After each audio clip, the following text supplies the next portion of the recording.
sebetulnya sukses tuh bisa berawal dari hal yang sederhana. Bisa gini, ibaratnya yang habitnya kita bisa nggak bisa bangun pagi, tapi kita bisa mulai dengan bangun pagi, berarti kita sukses. Kita bisa menaklukkan habit yang gak bagus dalam diri kita.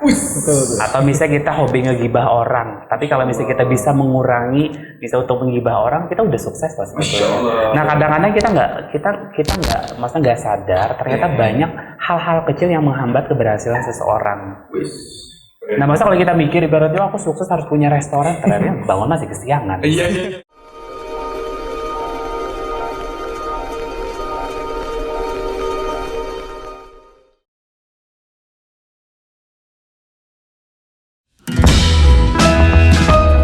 Masih di Warisan Rasa ya, bareng Chef Agus yang kali ini ditemenin juga Mas Rizky Cipta, seorang digital marketer. Kali ini kita bakal ngomongin realita dunia usaha zaman now. Kegagalan usaha atau ketakutan dalam memulai usaha emang bener-bener jadi hantu mengerikan yang sekarang ini lagi suka gentayangan. Hehehe. Gimana ngatasinnya? Penting banget nih buat disimak. Yuk, ikuti sampai habis.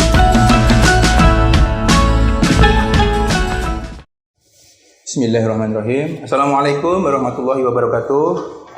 Alhamdulillah hari ini dapat kesempatan ketemu pelaku-pelaku usaha yang udah banyak pengalaman makan asam garam. Kita di sini mau ngobrolin tentang realita dunia usaha zaman now. Zaman now kan banyak dinamika yang terjadi, makanya dikasih embel-embel zaman now. Nah, mungkin kita bisa bagi-bagi tips juga ya untuk teman-teman ya, yang mungkin ada saat ini terkena problem juga, bagaimana dia udah memulai usaha nih, tapi kok produknya ini tidak kunjung dapat banyak pengunjung atau pemesan. Nah ini mungkin lebih ke siapa dulu ya, apa sih yang mesti dilakukan kalau kita dalam posisi kayak begitu? Ada tips-tipsnya sih? Ya jadi ya kalau kita ngobrol kuliner sih memang menjamur banget sih ya, maksudnya di mana-mana ada sekarang, dan persaingan tuh menurut aku semakin kesini justru semakin ketat, dan ada yang baru, ada yang tutup, ada yang baru, ada yang tutup itu pasti ada. Nah cuman untuk meminimalkan yang namanya kegagalan itu sih tentunya kalau aku sih pertama ya kalau bikin produk tuh memang harus punya value sih. Maksudnya apa bedanya produk kita dengan orang lain. Misalnya kayak mungkin kalau kita jualan apam, mungkin di mana-mana ada apam gitu loh. Kita jualan kopi, sekarang di mana-mana orang buka kedai kopi. Nah apa bedanya kopi kita dengan kopi yang lain? Apa bedanya apam kita dengan apam yang lain? Jadi itu pondasinya sih, dasarnya sih menurut aku di situ dulu. Nah kalaupun misalnya harga kita mahal, ya berarti kita harus menyesuaikan segmen pasar kita juga mahal. Nggak masalah misalnya orang bilang kok itu mahal sih, ya jelas mungkin bahannya anggapnya kalau kue pakai full butter misalnya, nah berarti kan dia harganya mahal. Nah tapi juga disesuaikan lagi dengan segmen pasarnya. Nggak mungkin kan saya jualan apam kenari tapi jualnya di alu-alu misalnya, kan ada payung. Ibaratnya disesuaikan kembali juga dengan segmen pasarnya. Kemudian ya sebetulnya kalau kita ngobrol bisnis itu sih ada istilah yang bisnis model kanvas itu kan lengkap ya. Di situ pemetaan bisnisnya di sana lengkap semua. Jadi dari value produk kita, kemudian kita jualannya dari online ke offline lah. Nah cuman memang ketika kondisi pandemik ini menurut aku sih kalau misalnya kita nggak punya tempat untuk jualan, mending kita awali dari online dulu. Jadi kita membangun pasar dulu di sana. Karena kan kalau misalnya jualan online itu kan kayak di Jakarta aja sekarang orang nggak harus mesti punya store, punya toko, punya tempat makan, tapi cukup punya dapur, masukin di aplikasi Gojek, GoFood, GrabFood udah bisa jualan gitu loh. Udah jadi, bahkan kadang omsetnya ngalahin sama yang offline yang dia buka sendiri gitu loh. Maksudnya itu. Jadi ketika misalnya setahun, 2 tahun jalan, kan udah punya follower tuh, udah punya loyal customer. Dan nanti ketika kita buka offline ini menurut aku lebih gampang sih. Kita udah dapat pasar kita yang dari sosial media tadi. Oh sekarang ada offline-nya nih, tinggal diserbu orang gitu loh. Tapi kalau kita langsung buka offline, apalagi kita nggak punya brand besar, kan kita harus ngumpulin orang, harus narik orang dulu. Jadi mungkin buat ibu-ibu di rumah atau mungkin buat teman-teman semua yang nggak ada modal cukup untuk bikin tempat, menurut aku jangan bersedih sih. Kenapa kita nggak mulai dari online dulu? Jadi kalau misalnya pamannya yang pintar masak, anaknya mainin sosmednya. Jadi kita juga kan yang namanya orang tua pasti kan juga ada yang gaptek juga. Jadi harus bisa memanfaatkan lingkungan juga sih menurut aku. Yang penting harus percaya diri bahwa produk kita tuh bagus, enak. Kita nggak usah mikir, ini payu kada sih, ini kadang-kadang kita kan banyak biaya ke situnya. Sedangkan kita belum memulai lagi nih. Ya kalau kita yakin emang produk kita bagus, ya serahin ke Tuhan aja penentunya. Gitu. Karena kan yang pembeli itu kan Tuhan juga yang gerakin kan. Kalau Tuhan gak gerakin juga orang nggak bakal beli kan. Iya benar. Ya itu sih. Oh ya, tadi lupa mengenalkan, di sebelah situ ada kerabat teman kita juga, Mas Rizky Cipta, yang meskipun di usia muda sudah jadi ketua forum kewirausahaan. Ya, jadi meskipun masih umur sekitar 24 ya, tapi beliau ini sudah makan asam garam banyak. Pengalamannya jualan pernah tinggi, kemudian jatuh. Iya, jadi mungkin ada yang ditambahkan apa yang disampaikan tadi. Bagaimana kalau kita nih, apalagi pandemi ini kan, ya kan, banyak yang jatuh gitu kan. Itu apa sih yang bisa kita lakukan untuk mereka pelihara itu gitu? Kalau dari saya pastinya, kalau apalagi pandemi ini kan, usaha itu nggak semudah kayak motivator ya kan. Iya benar. Nah betul. Ada semudah kata-kata Iya. ya. Jadi gimana kita caranya realisasi lah di lapangan. Menurut saya mungkin kita bisa belajar dulu gitu. Misalkan pengen buka usaha kuliner, mungkin bisa belajar sama Chef Agus dulu, entah belajar masaknya, terus belajar marketing misal ke siapa. Pengen usaha minuman, kita cari kan mentor yang usaha kulinernya sudah banyak cabang atau yang sudah teruji lah pastinya kan. Dari situ kita belajar dulu, pas sudah ilmunya sudah cukup, kita sudah cukup modal, nah baru start. Kalau dari saya sih itu. Iya, tambahnya aja. Tapi kan kendalanya nih, pelaku usaha kan nggak cuma yang ngerti begituan tuh. Betul. Gimana tuh, Mas Rizky? Kalau yang nggak ngerti internet, Itu ya. apa yang mesti mereka lakukan sih sebenarnya? Kalau dari saya, kalau Cara-cara tradisional tuh gimana sih gitu? Kalau yang kayak yang tradisional kan biasanya emak-emak. Nah, kalau saya ngajar juga, jadi kayak emak-emak kadang diajarin digital marketing, belum tentu kan bisa. Iya, kan nggak ngerti. Hari kesehariannya kan cuman produksi. Yang penting bikin kue, bikin masakan soto, bikin rawon semacam. Yang penting laku kan sudah. Terus pas ngeliatin IT bingung, aduh gimana aku nggak bisa ngonten, nggak bisa bikin copywriting, nggak bisa segala macam lah. Kalau dari lu tadi atau dari saya, pastinya mungkin bisa berkolaborasi. Salah satunya dari kayak tadi kan ada sampaikan juga ya. mungkin anaknya kayak tadi kan bisa digital marketing. Anaknya mungkin yang bantu promosi melalui sosmednya dari WA, IG, TikTok segala macam. Terus anaknya mungkin bisa belajar, otomatis nanti orang tuanya juga akan paham seiring jalannya waktu. Terus sih. Karena zaman sekarang nggak mau ya, Seb ya. Mau nggak mau ya, Seb ya, harus kita yang nggak tahu harus melek ya, Seb ya. Kalau nggak ketinggalan kita. Nggak ketinggalan. Apalagi persaingan kan begitu kuat sekali, Seb. Iya. Nah kemudian yang kedua nih, pertanyaan yang kedua nih. Misal nih kan sekarang ini kan sangat banyak ya karyawan-karyawan itu kena mungkin PHK gitu kan, karena pandemi kan. Nah, PHK mereka dirumahkan lah seperti itu ya kan. Nah ketika mereka aku punya tabungan sih sebenarnya gitu kan, tapi mereka tuh takut kemudian mau apa gitu. Apa sih tipsnya untuk kita nih jangan takut untuk melangkah? Itu gimana sih untuk membuka usaha untuk orang-orang yang punya tabungan tapi takut untuk berusaha? Nah itu gimana sih? Mungkin dari Mas Rizky dulu deh. Ya. Saya juga sebelumnya kan pernah tutup juga usaha. Pastinya kan walaupun punya ilmu, pengalaman, pasti sempat takut memulai lagi. Kadang kita ketakutan, pengen takut gagal lah. Padahal modal sudah ada, mentor Kadang-kadang sudah ada. pikiran negatifnya tuh lebih menguasai negatif, gitu. betul. Padahal punya tabungan kan. Betul. Kadang-kadang malah akhirnya karena dia takut usaha, malah ketipu yang ini investasi bodong kan, Cep? Iya. Oh, aku punya duit nih, tapi aku males deh kalau usaha ntar nggak laku gitu kan. Ya udah aku investasi aja, ternyata bodong. Iya. Nah gitu. Jadi mungkin tipsnya gimana sih? Mungkin. Kalau dari saya mungkin kalau kita punya banyak modal, bisa kayak pengen usaha kuliner, bisa mungkin ambil waralaba yang murah dulu bisa. Atau pengen misalkan pengen usaha misalkan selain kuliner nggak apa-apa, misalkan pengen usaha barbershop, tapi kita nggak punya modal, nggak punya skill, tapi modal ada kan, nah bisa kita ikut pelatihan, atau mungkin ada keluarga atau teman yang punya skill di potong rambut, bisa kita belajar gitu kan, private gitu belajarnya. Dari situ mungkin bisa, setelah nanti bisa sudah bisa motongnya kan teknisnya, paham teknis, baru mungkin belajar di marketingnya, brandingnya, sama sellingnya. Dari situ baru start. Istilahnya tuh mungkin kadang orang pikiran gagal kan. Yang penting tuh menurut saya mulai aja dulu. Dari memulai nanti kita otomatis kan evaluasi.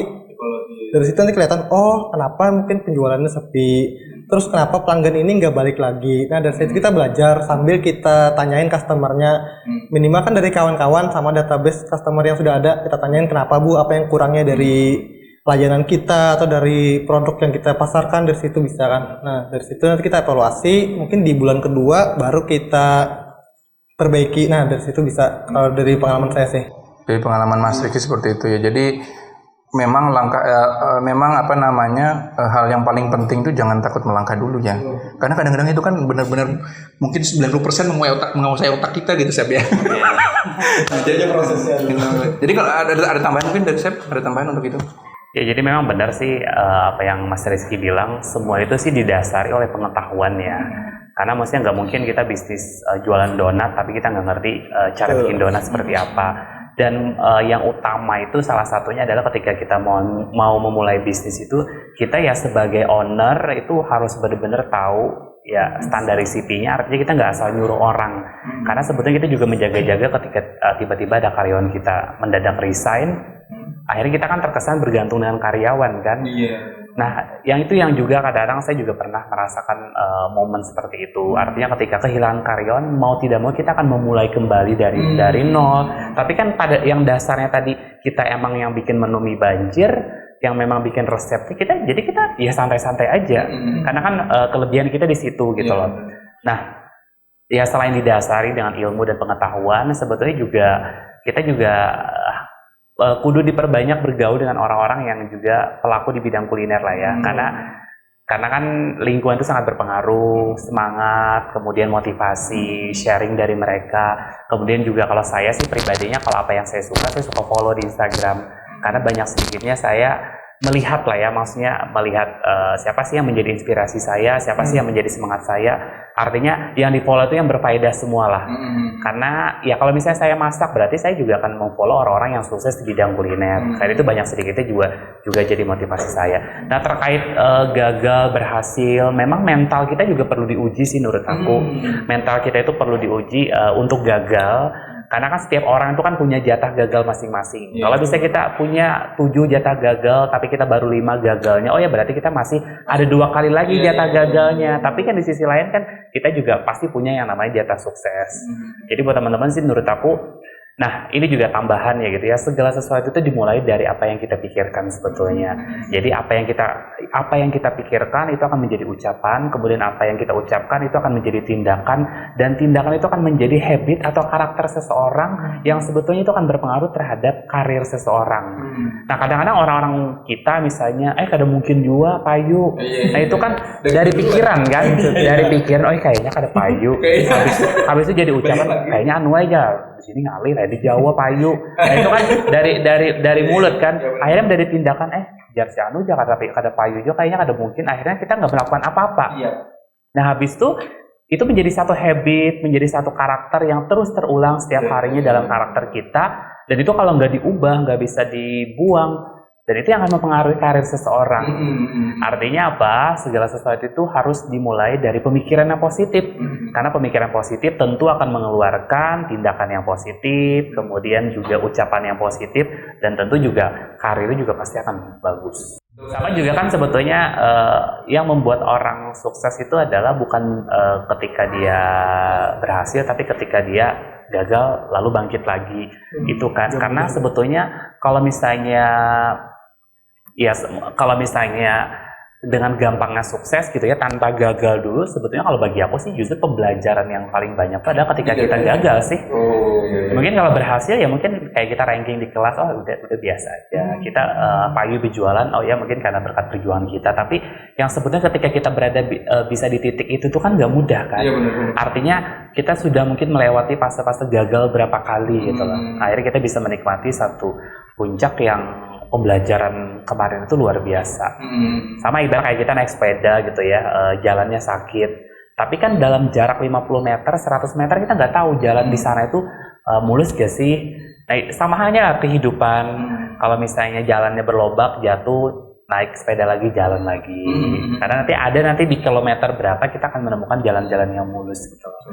Oh, luar biasa. Jadi bahwasanya kita kegagalan pun bisa menjadi sebuah pembelajaran sebenarnya ya. Jadi iya, jadi kita ngintip itu jangan ngintip yang sukses-suksesnya aja, tapi Kalau ternyata belajar sukses kayaknya biasa aja deh ya. Tapi kalau kayak belajar gagal kayaknya banyak yang bisa dipetik. Ya nggak sih? Kadang-kadang kita ketemu sama teman-teman pelaku kuliner, ada yang ngobrol masalah problem karyawan, ada yang ngobrol masalah dihianati karyawan, kemudian dan lain sebagainya gitu loh. Dari situ akhirnya banyak belajar sih. Nah maksudnya kan, oh iya ya ternyata belajar itu juga nggak hanya dari pengalaman pribadi kita, tapi juga dari pengalaman orang lain. sukses aja, tapi kegagalan orang lain itu pun bisa menjadi sebuah pembelajaran buat kita yang mau mulai juga gitu. Tapi jangan 100% juga gagalnya, jangan ceritain.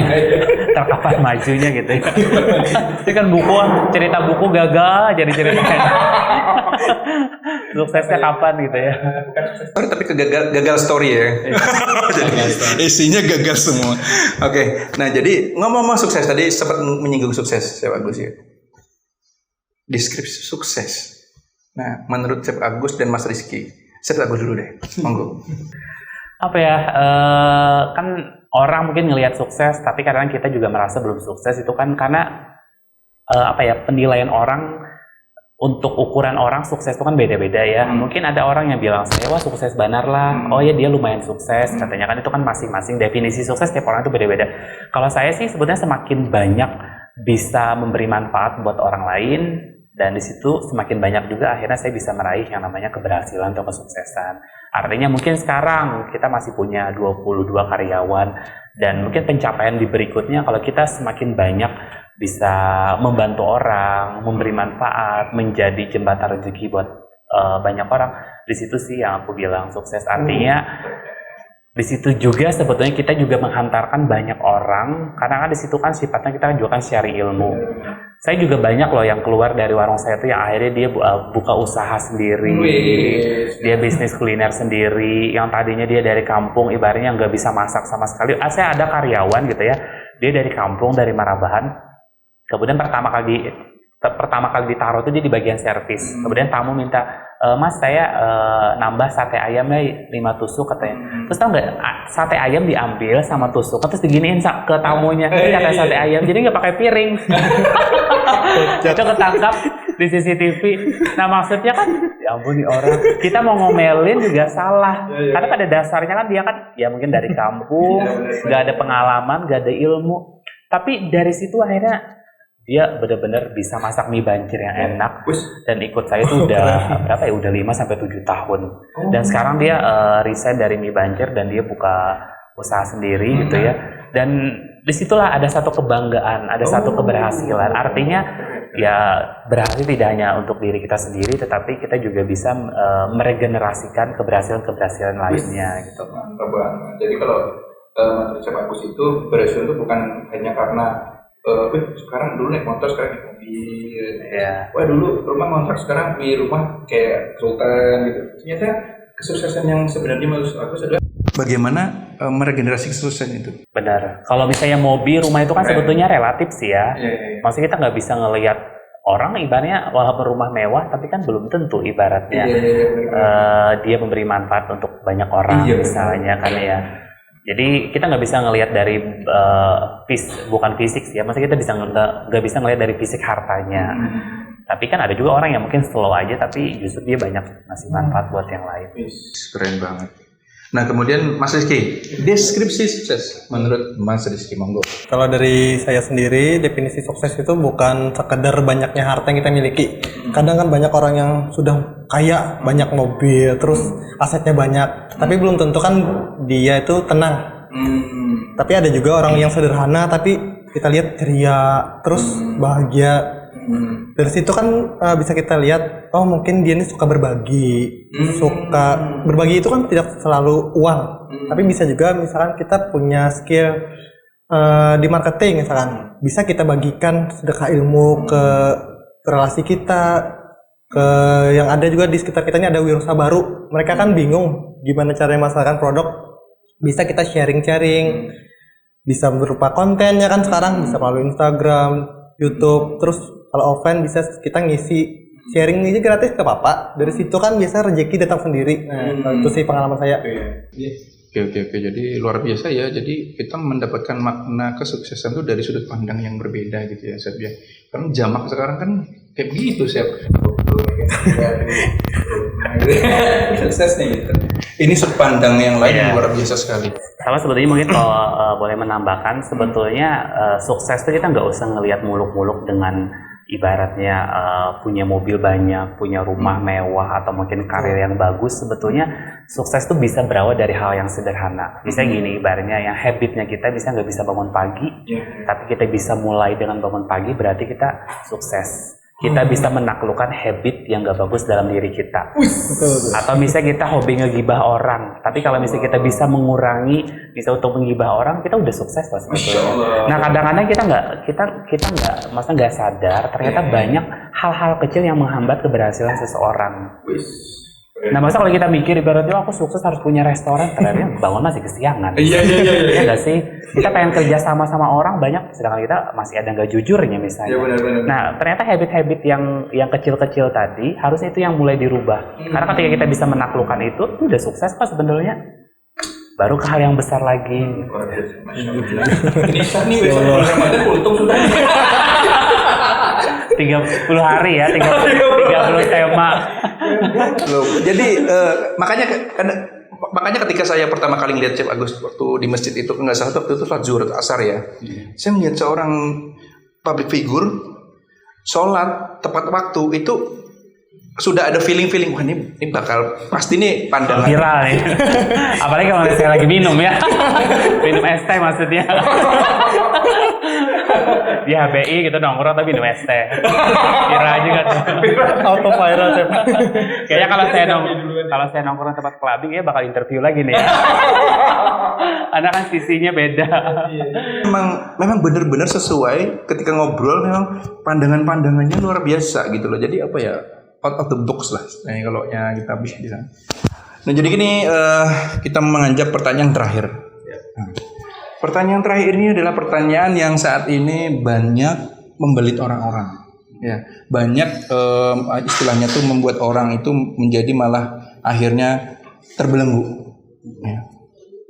Usaha dimulai dengan utang. Ini kan banyak lagi dibahas di mana-mana nih, gitu kan. Banyak yang bilang bahwasanya pegiat-pegiat anti riba itu kan usaha tanpa utang, usaha jangan pakai utang. Nah, untuk dari sudut pandang Chef Agus, ya, itu boleh nggak sih sebenarnya kita nih memulai usaha dengan hutang? Sebenarnya tergantung utangnya ya. Kalau misalnya utangnya ada bunganya, mungkin kalau ajaran Islam mungkin kan juga ini juga ya. Kalau aku pribadi sebenarnya kalau berdasarkan pengalaman, utang di bank pun pernah memulai usaha itu, karena kan memang karena dasarnya juga ibaratnya kan bukan orang yang punya banyak modal. Tapi aku pun juga pernah ibaratnya bikin usaha yang dibantu oleh orang tanpa dia meminta bunga apapun. Karena dasar teman, dasar nolongin itu juga ada.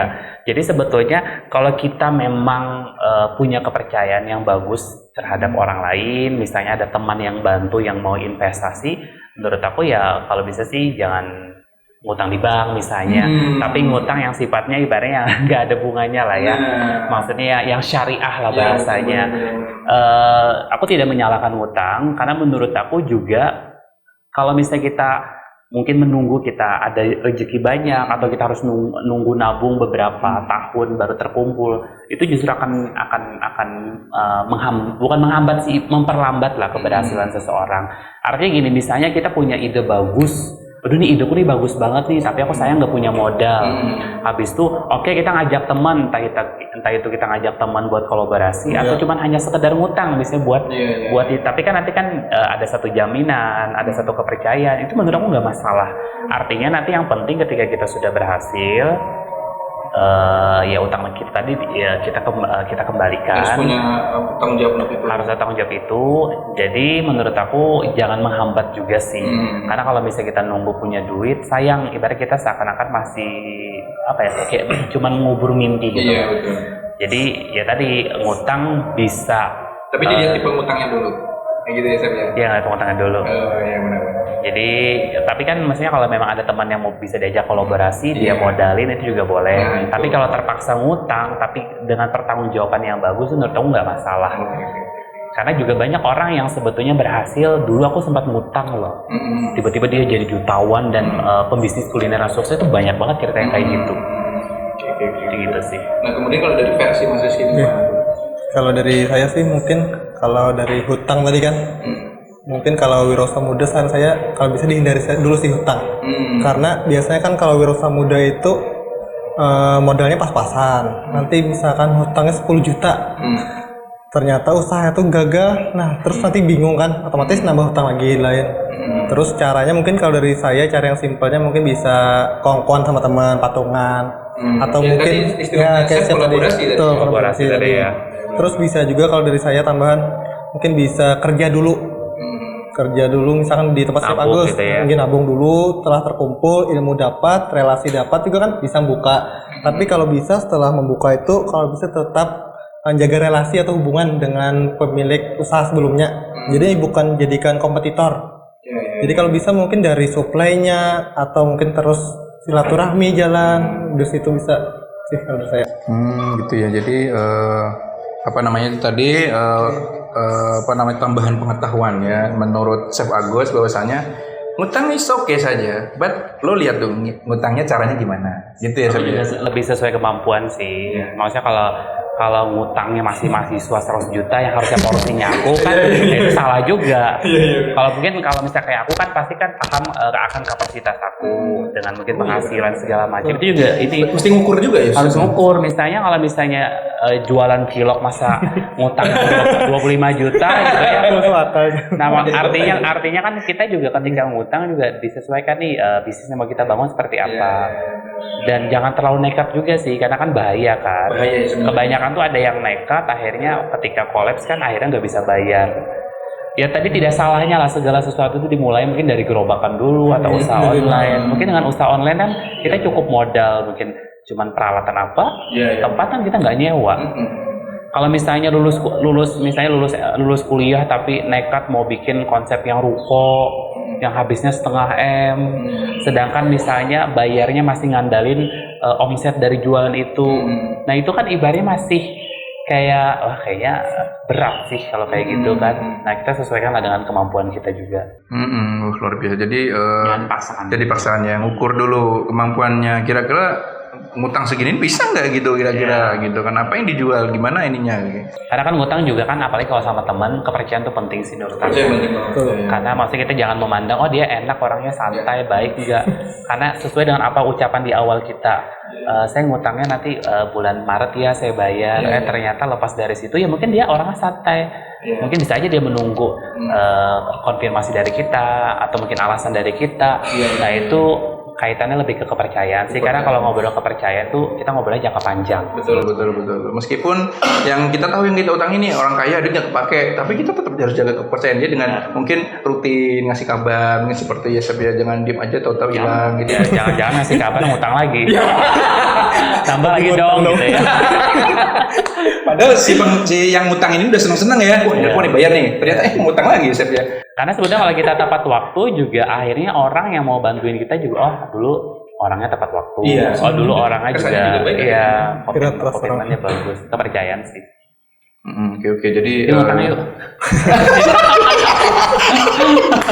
Luar biasa sekali. Jadi sharing-sharingnya luar biasa banget. Mungkin kita bisa lihat dari sudut pandang lain ya kan, bagaimana kita untuk menjadi seorang wirausahawan tapi dari sudut pandang yang tadi yang mungkin tidak jamak kita lihat ya. Mungkin tips-tips deskripsi sukses bisa kita lihat, memperbaiki habit segala macam itu kan kadang-kadang tidak terpikirkan ya seperti itu ya. Oke, sahabat-sahabat Inspiramopi, terima kasih udah ngikutin. Ya, mudah-mudahan ini bisa diimplementasikan lah gitu ya Sob ya. Jadi bis nonton ini mungkin koreksi gitu ya kan. Oh iya ya, pantas gue nggak sukses. Oh iya, aku ada utang ya, yang belum dibayar gitu ya. Jangan-jangan pas masuk segmen utang pada dimatiin langsung. Iya. Channelnya ya. Berat nih kita ngobrolin utang katanya. Dikat ya. Ya, bahas utang tek matiin. Wah iya deh. Oke deh, sampai ketemu di tayangan yang lain. Terima kasih buat Chef Agus, terima kasih buat Mas Rizky Cipta. Mudah-mudahan kita nanti next bisa berkolaborasi lagi yang mungkin lebih bermanfaat impactnya untuk masyarakat. Sampai ketemu di lain kesempatan. Assalamualaikum warahmatullahi wabarakatuh. Waalaikumsalam.